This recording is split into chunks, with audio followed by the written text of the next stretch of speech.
Okay, so John here with Kowiachobee Animal Preserve, Kowia-Jon on social media. That's my handle. I'm here with Clayton Rosaire. Clayton Rosaire is the vice president and probably the operating manager at this point of Big Cat Habitat, Sarasota, Florida. I just caught his show. It was excellent, wonderful.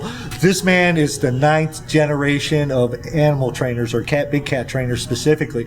Incredible show. Reward system, so don't get all weirded out about whips and and the guy gun wearing guy, he basically treats them like you treat your house pets. Just the reward system. It's awesome. So, like I said, I wanted to give him a chance to just kind of give you his take on what they're doing. He did a lot of that in his show. But we can't film the show. We can just take pictures. So it's awesome, cool. So anyway, Clayton, it's just the question is real quickly tell us what Big Cat Habitat is all about it now, and even if you want to throw in a little bit of history of what's your main goal for you guys right now? Well, like you mentioned, my family, I come from an entertainment background. That's how we started, and my grandfather was the first one that came to this country for the Ed Sullivan Show way back in the 50s, and he fell in love with the country and the idea of the United States, and that's when he had my family shipped over. And at the time, he was specialized in equestrian stuff, but he got injured, and he couldn't work on the road anymore, so he took over the job as a curator of the Erie Zoo in Erie, Pennsylvania. And when he did that, not only did he train all the animals in the zoo, but then he also got movie and television animals. I don't know if you remember, but Gentle Ben the bear, Clarence the cross-eyed lion, and then the chimpanzees from the Daktari TV show. So what happened is he had kids. Well, who's going to take care of them animals? His kids. Yeah, exactly. So my mom ended up going with the lion, Clarence the cross-eyed lion, and she fell in love with big cats and became a big cat expert. My uncle went with Gentle Ben the bear, fell in love with bears and became a bear. That's why we have the bears here. And then my aunt took over the chimpanzees and became a primate expert. So my family was kind of a little different than most families, because a lot of families, especially in the animal handling and training world, they normally specialize in one species. My family was kind of different. They were all over the place, And so it just went on through the years, traveling the country, doing shows, and then it went from just doing shows to doing educational shows, right? Because we gotta try to bring up awareness of what's happened, because people, it's sad sometimes how they don't realize what really goes on in the wild. Even if they watch the nature shows, a lot of them don't pick up the fact that all these species are disappearing, So that's when everything changed over to the educational. Well, then traveling around the country, my mom would be somewhere doing an event, somebody would show up with a lion in the back of their truck. They bought it at an auction, they wanted it as a pet, they love it, but they realized their house is not a good home. Exactly. They want to find the right place. They want to do the right thing, and they'd ask us if we would take it. Well, we weren't set up at the time to do that. She just had her personal animals, and then she thought, we had one tiger. The same tiger found us 3 times. Oh wow! It came to us, and we found it a home somewhere else. We couldn't take it at the time. We found it a home, and it went from that facility,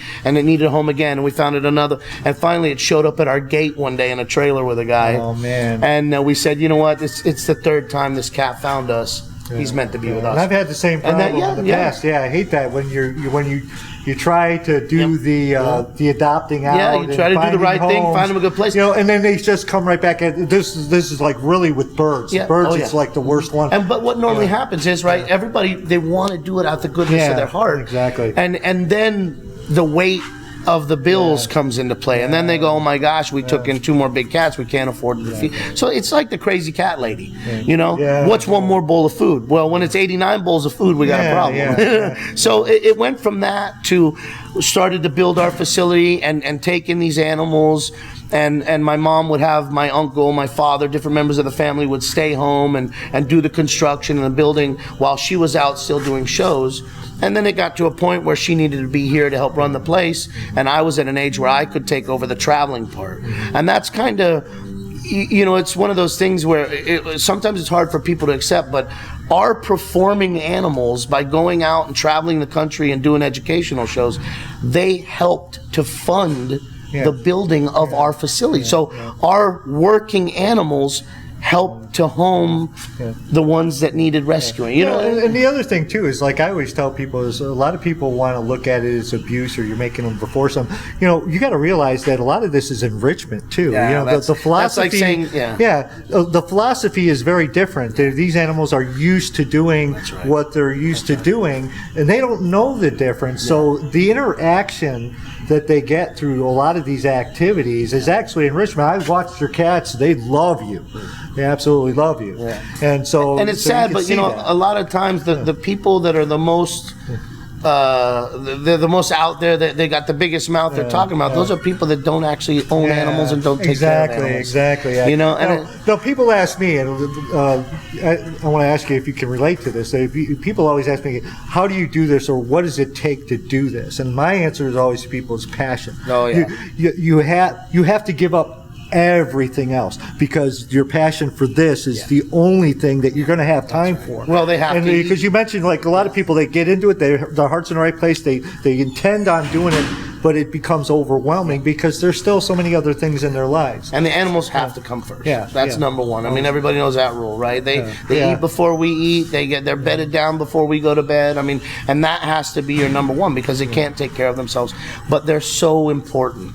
These animals, we didn't take them from the wild. They're already here. But they can be such incredible ambassadors for their wild counterparts. Exactly. And that's what people, my family has a very strong feeling that animals help to make better humans.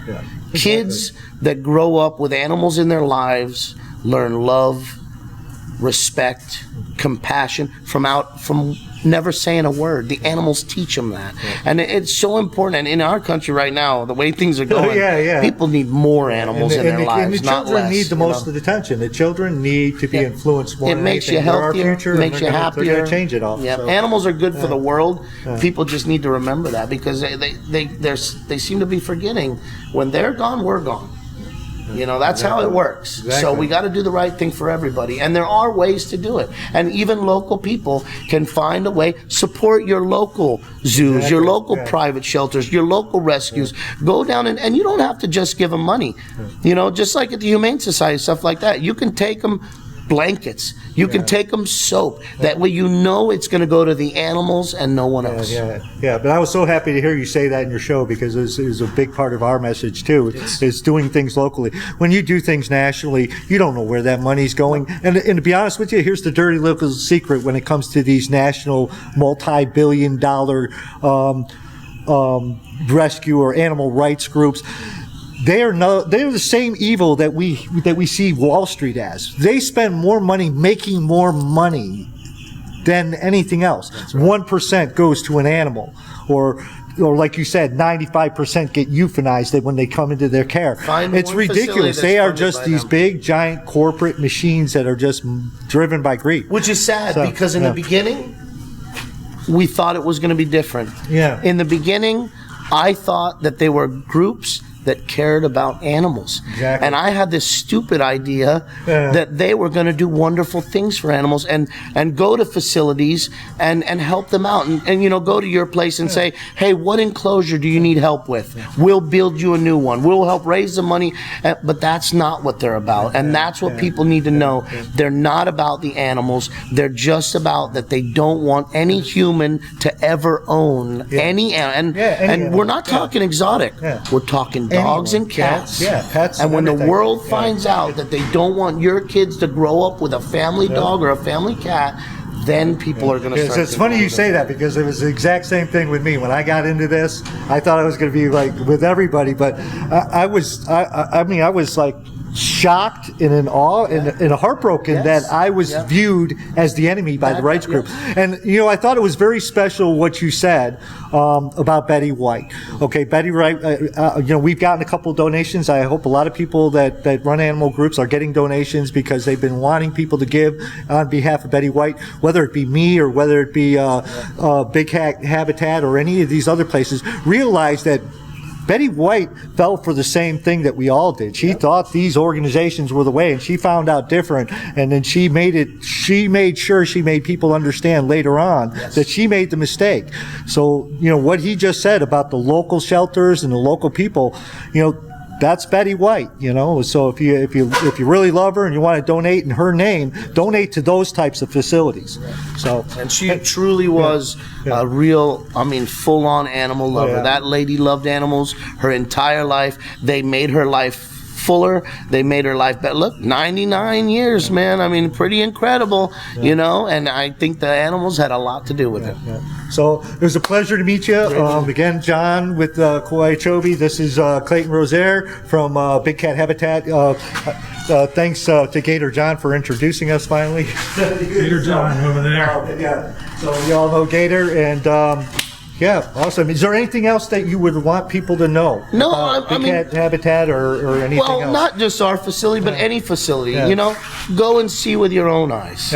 Go and see with your own eyes. And when you see happy, healthy animals and people that care about them, that's a good thing. You know, no, we can't all afford to make a beautiful multi-million-dollar Disney maybe facility, but we still, that doesn't mean we don't love them. But you and look we try at the behavior of the cat. That's what I tell people that visit my facility. I said, when you look at the animal, and I looked at the ones here, I said, do you see what they tell you you should see? Do you see something that's neglected, emaciated? Do you look at something that's highly stressed?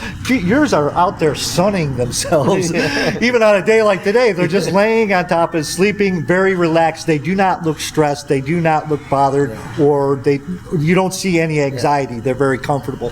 So use your eyes, use your head. Don't go by what somebody wants you to think. Don't go by what's said, but do it yourself. And that's the important part.